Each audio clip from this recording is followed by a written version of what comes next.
Você pode ter tomado várias decisões na sua vida erradas, mas você pode hoje tomar a decisão mais importante da sua vida, de voltar para o Pai, de voltar para Deus, de reconhecer Ele como Senhor absoluto, crer no amor, crer no perdão do Pai. Para se obter o perdão de alguém é uma grande luta. Eu conheço pessoas em nosso meio que são cristãos há décadas de anos e não conseguem perdoar uma mágoa, e não conseguem esquecer algo que aconteceu com ele, algo que aconteceu com ela. Mas Deus nos revela na sua palavra, lá em Hebreus capítulo 10, 16 e 17. Olha o que é que Deus nos revela na sua palavra, para que a gente tenha conhecimento, para que a gente tome posse. Hebreus 10, 16 e 17. Esta é a aliança que farei com eles depois daqueles dias, diz o Senhor. Porei no seu coração as minhas leis e sobre as suas mentes as inscreverei. E acrescenta, também de nenhum modo me lembrarei dos seus pecados e das suas iniquidades para sempre. Aleluia, bendito seja o nome de Jesus. Por isso que a gente pode cantar aqui de alto e bom som. Pela cruz, pela cruz, pela cruz, pela cruz, foi o sofrimento de Jesus. Não pense que Deus é injusto. O homem comete diversos pecados e de repente é perdoado. Deus é injusto? Não, meu filho. O maior sacrifício de Jesus, o maior objetivo do sacrifício de Jesus não foi apenas perdoar nossos pecados, foi satisfazer a justiça de Deus. Foi satisfazer a justiça de Deus. Louvado e exaltado seja o nome do Senhor Jesus. Como Deus reage ao receber um pecador arrependido? Como é que Deus reage ao receber um pecador arrependido? Eu poderia citar aqui vários textos, mas o tempo não vai permitir, e eu também não conheço todos. Mas ele vai na direção daquele que está voltando, cheio de compaixão. Olha o que é que diz Mateus 18. Mateus capítulo 18, a partir do versículo 10 até o versículo 14. Olha como é que Deus age com um pecador que se arrepende. Diz a palavra do Senhor, Mateus 18, a partir do versículo 10 até o 14.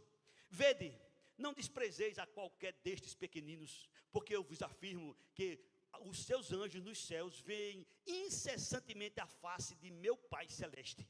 Porque o Filho do Homem veio salvar o que estava perdido. Que vos parece? Se um homem tiver 100 ovelhas e uma delas se extraviar, não deixará ele nos montes as 99, indo procurar a que se extraviou? E se porventura encontrar, em verdade vos digo, que maior prazer sentirá por causa desta que havia se perdido, do que pelas 99. Assim, pois, é da vontade de vosso Pai Celeste que não pereça nenhum dos seus pequeninos. Festas. Deus faz festas, sim. Deus quer que Ele revela na sua palavra.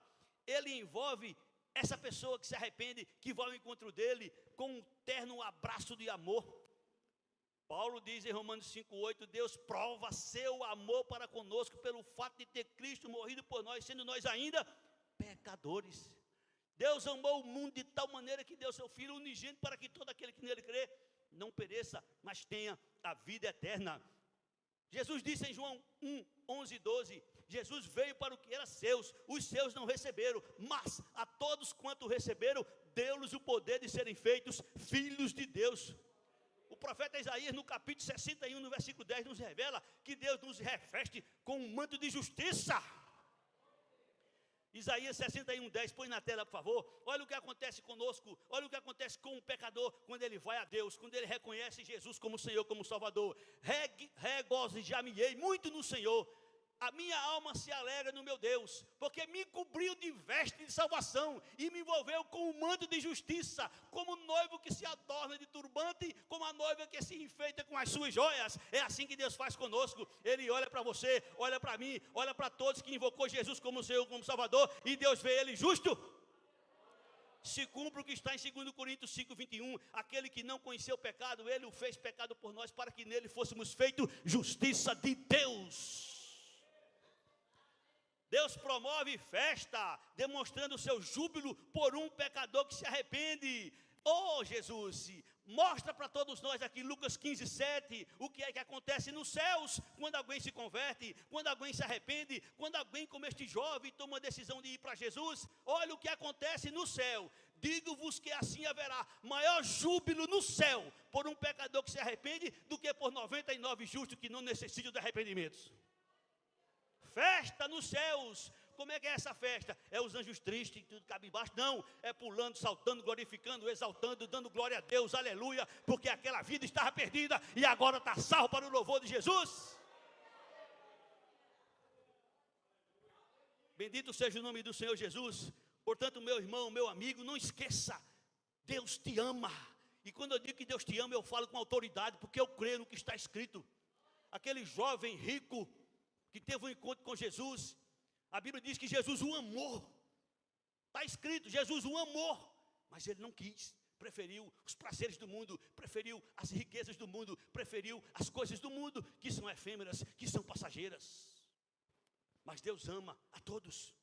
E Ele nos revela através do apóstolo Pedro. Por exemplo, 2 Pedro 3,9, Deus não retarda Deus não retarda a sua promessa, como alguns a julgam demorada. Pelo contrário, Ele é longânimo para conosco, não querendo que nenhum pereça, senão que todos cheguem ao arrependimento.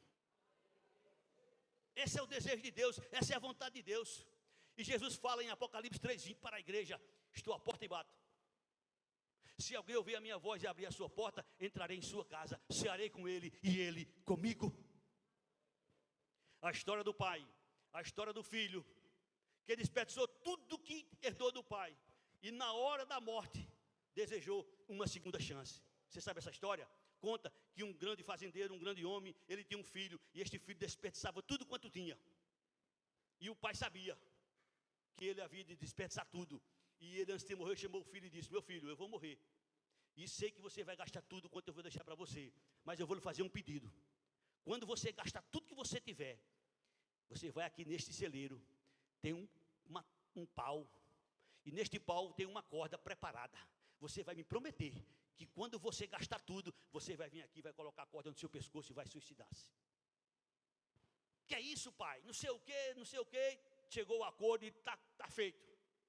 Ele achava que nunca ia gastar tudo. O pai morreu. Com o passar do tempo, ele foi gastando, foi destruindo, foi gastando, foi destruindo, foi gastando, foi destruindo. De repente não tinha mais nada. E quando não tinha mais nada, ele lembrou-se do que disse o pai a ele. E lembrou-se do que prometeu ao pai. E ele foi caminhando para o celeiro, triste, cabisbaixo. Vou fazer o que eu prometi a meu pai, mas eu queria ter uma segunda chance. Ah, se eu tivesse uma segunda chance. Ah, se eu tivesse uma segunda oportunidade, eu não faria o que eu fiz. E ele chega naquele celeiro, sobe em cima de uma cadeira, bota a corda no pescoço e pula. Quando ele pula, o pau está oco e cheio de joias, muito mais riqueza do que ele tinha deixado, do que ele tinha recebido do pai antes. E quando ele se pendura para morrer, o pau se quebra e ele aí, daqui para frente, é uma nova vida. É uma nova história. Isso é uma história que conta, pode ser verdade, pode não ser. Mas nós que estamos aqui nesta noite, a gente pode mudar a história de nossa vida. A gente pode escrever uma nova história de nossa vida com Jesus a partir de hoje. Com Jesus a partir de hoje.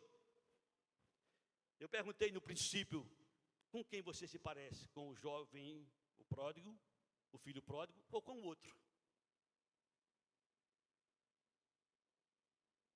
Talvez você se identifique mais com o outro. Como é que você trata, meu irmão? Essa agora é para você, irmãos. Como é que você trata aquele irmão que chega na igreja depois que passou um tempo afastado, no pecado, na sarjeta? Como é que você trata ele? Com alegria? Com desprezo? Com desdém? Com graça? A história não narra nada, mas ficou um vácuo. Se aquele jovem que era obediente ao pai em tudo, ficou um vácuo. Aquele jovem que obedecia a seu pai em tudo, que nunca desobedecia a seu pai, que fez tudo que seu pai mandou, não diz se ele entrou na casa, não diz se ele cumprimentou seu irmão, não diz nada, ficou aquela interrogação. Talvez eu, talvez você, talvez alguém se sinta justo, santo, perfeito. Porque nunca fez, porque nunca fez, porque nunca fez. Eu já tenho falado isso algumas vezes e vou repetir hoje de novo. Eu ouvi uma canção recentemente de um cantor, e nessa canção ele diz, com as minhas palavras: você me viu no pecado, você me viu na sarjeta, você me viu na idolatria, você me viu fazendo tudo que não presta, mas você não me viu quando eu dobrei meus joelhos e pedir perdão a Deus.